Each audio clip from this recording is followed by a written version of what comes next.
Hello mga kamamshi, mga kapapshi. So guys, meron ako nabasa sa aking comment section. No?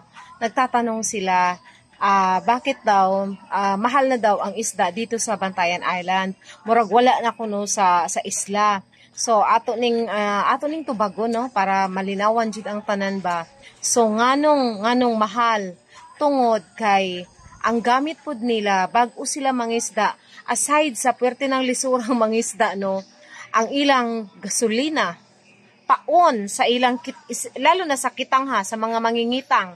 Diri sa amo ang dapit, kitang halos ang mga mangingisda. So ang kitang magbayad na sila sa maghaw, kanang pares nga daana. So ang maghaw sa kitang, ang ilang bayad ana mga nasa 300 to 350.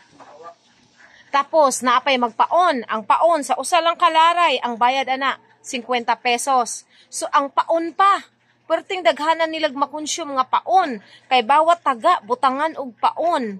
Unya ang gasolina perting mahala.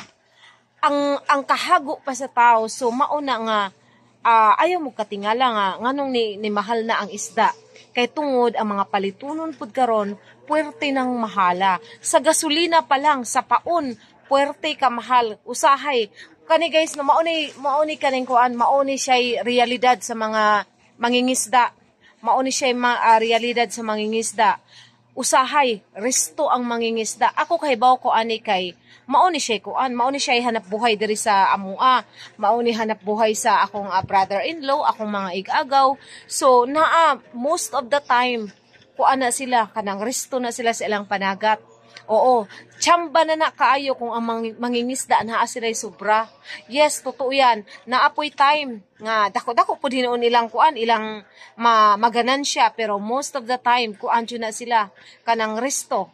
Kay ang ilang kuha, gamay ra ilang kuha, pero ang ilang gastos maura gihapon. So maunay kuan, maunay kapait sa mangingisda.